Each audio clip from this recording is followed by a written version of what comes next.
Generic lords lead the majority of the armies in every game. They may not be legendary, but despite this, they still have to go to work and go toe-to-toe with some of the baddest guys in town and still come out on top. Today, we're going to count down the top 10 best generic lords in the game, starting by thanking channel sponsor Holy. If you want some great tasting drinks without any filler, then you should try Holy and their line of energy, hydration, and ice tree drink powders. Slow releasing caffeine with a nice smooth release of energy rather than a nasty spike of anxiety, 20 calories per serving, no sugar, no taurine, just great tasting natural flavors, all for 80 pence per serving. Use code Colonel5 to get £5 off your first order, or just code Colonel for 10% off anything. It supports the channel and you get some tasty drinks with a clear conscience. Everybody wins. Okay, now we can get started with the Slann Mage Priests. Let's get the elephant in the room out of the way first. Yes, these are semi-limited in how often you can recruit them, but still, they're generic, so are just fine going on the list. They are pretty much getting here for their sheer number of spell laws to choose from when recruiting them. They have the choice of just about every non-exclusive law in the game, so can have healing and support from the Law of Life, or devastating damage from the Law of Fire. Yes, of course you are limited to one law per lord, but still those are some pretty great choices. Aside from this, they're a tiny bit mid, since they're a little bit chubby, so an easy target for ranged and don't have a lot of defense or damage outside of their magic. They can pick up the Shield of the Old Ones to keep them and their armies a lot safer, which is pretty great, but as far as actual combat is concerned, unless it's something that deals no damage and has no defense, they should really keep out. If the target is relying entirely on physical resistance, then they can do okay with their magical attacks, but even then you're better off sticking to spells, so just keep them on the backlines and casting with your law of choice and they'll do great. Yeah, I know they're not insanely overpowered, but to be honest, generic lords are pretty balanced for the most part, so something had to make 10th place, and this is the best option we got. Next up, we have the Marauder Chieftain. Are these here because they're literally the only choice we have for Norsca? No. I mean, they are the only choice, but that's just fine because they're pretty great. To start off with, they're decent fighters and nothing special, but their power spike ends up being an almost vertical line upwards. To start with, they're tough enough for the early game with decent melee stats and some respectable non-armor piercing damage. Their rage allowing them more resistance to damage, having more leadership and attack makes them only get better the more time they spend fighting. But you know that the only place for these guys is on top of their mammoths, and once they are, it's literally a whole new unit. They gain nearly 10,000 more HP, more armor, speed, charge bonus, and tons of armor piercing weapon damage now being dealt in an area. Yes, they do drop their melee stats a bit, but they're still frontlines powerhouses which can easily lead an army in kills if they bury themselves deep. Yes, the large hitbox is a bit of a big target for enemy ranged, but with this speed and mass they can charge right through enemy lines to shut that shit down themselves, no problem. They cause fear, terror, have some missile resist, maintain that rage, as well as a couple of other stat boosting abilities. These are pretty much here because of just how much better the final form is from the base unit. Yes, they're the only choice, but even if there was another choice, unless they could also get in a War Mammoth, I'd probably say these guys are still a must pick. Next, we have the Doombull. This is a unit that comes out of the gate swinging. These are some of the fiercest battling lords in the game, and as soon as you recruit them, they're pretty much at their peak power level, give or take a few minor tweaks. The armor here is crazy high with a good chunk of HP. They're nice and quick with a ton of mass to throw around so can plow through enemies with ease. Their attack is pretty top notch, and defense could be a lot worse for something so big. And that damage is of course the crowning stat of it all, with tons of armor piercing to literally punch through anything they come up against with ease.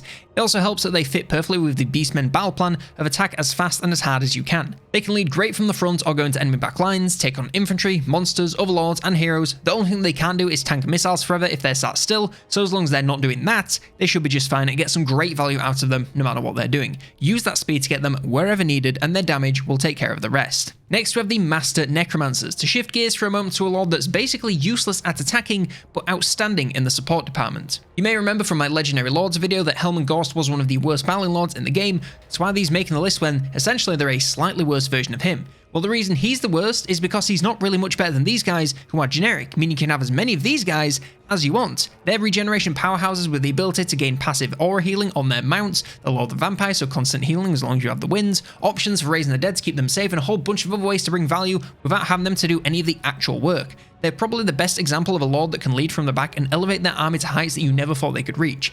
Now yes, they might lose if against combat versus zombies, but that's what the rest of the army is there for, and they'll keep them alive for a disgustingly long period of time.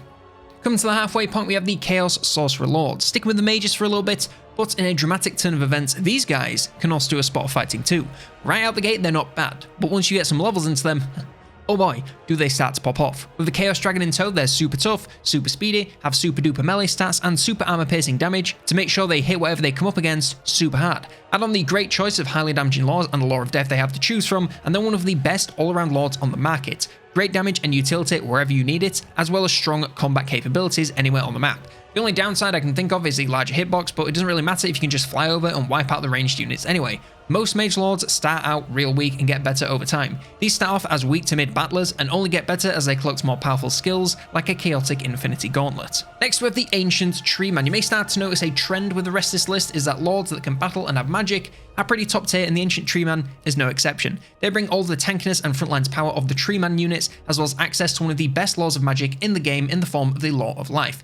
Now yes, they're big boys, so right from day one, ranged units will be something you need to take care of, but aside from that, they're just amazing. Massive armor stat and tons of HP, decent melee stats with magical armor piercing damage allowing them to tear basically whatever they come up against apart in moments, and then healing, damage, and more in the spell department. They do also have the downside that they don't really get much better in the fighting department beyond their great starting stats, but that's not really much of a problem when you're getting out of the gate already being this strong. Just get them into melee as soon as you can and toss those spells wherever needed, and enjoy the show. Now we come to the Warlock Masters. Of course, the Skaven had to make themselves known on a top 10 list sooner or later, and their best lord option by far is these guys. I mean, they're as close as you can get to Ikit Claw without using legendary lords, so it's obvious when you think about it that way. If we're talking final form, then you know we've got them on the Doom Wheels. Nearly unbreakable armor, great speed, and a monstrous impact dealing devastating damage to everything they get close to.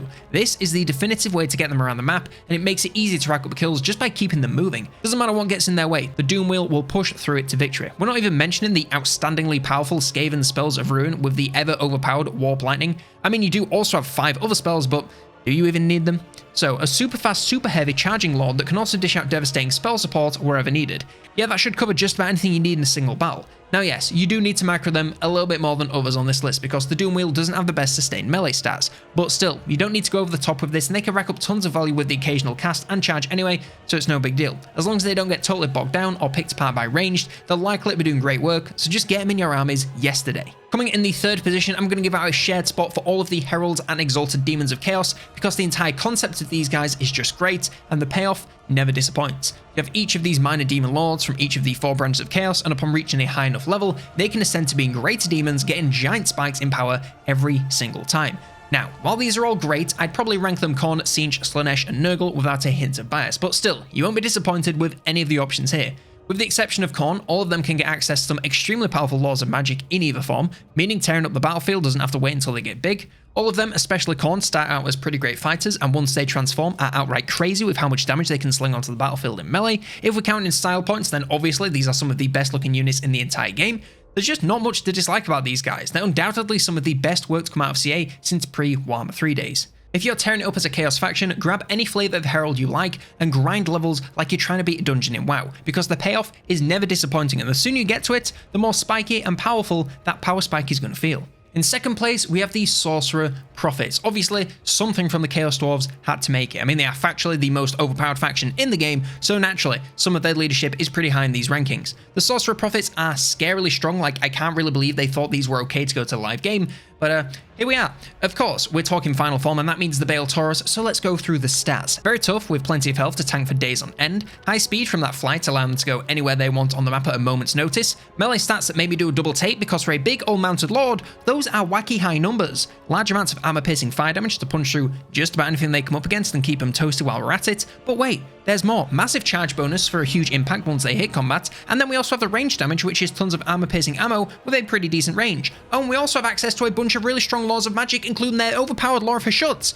So, they're really fast, hard to kill, deal great damage in sustained combat or from charging, can also do well from a range, and cast very strong spells. Yep, seems all balanced to me, boss. There's just nothing they can't do, and it's honestly a little bit insulting to other factions' caster lords that these are quite so stupidly strong, but yet, I don't believe they're the strongest lords in the game. No, the top of this list goes to the humble Vampire Lord. Call it undead bias all you want, but if you ask me, there's no greater leader of an army than these guys. Yeah, they have the Bloodlines variations that are probably a little bit better, but you can have as many of these standard Vampire Lords as you want, and they're just great. On the Zombie Dragon mount, they have great armor and toughness, as well as the obvious high flying speed. The melee stats are top notch, so sustained combat isn't a problem for them, and their damage is high armor piercing, so even the toughest armor can't keep them out. Great all around fighters that can get anywhere to fight anything at a moment's notice. And And they have the Lore of the Vampires. That means damage, buffs, debuffs, and most importantly, all that healing is also at their fingertips whilst they're tearing enemies to pieces in melee. This lore is just that good and offers so much value to the army as a whole that I couldn't help but put them higher. Now, they may not be as feature-rich as these Sorcerer Prophets, but what they do, nothing does better, and that is deserving of the #1 position. And that's my list. Did I miss something you think should have made it? Let me know in the comments below. Like, subscribe, and if you want more unit rankings, then check out this video here on the top 10 melee infantry.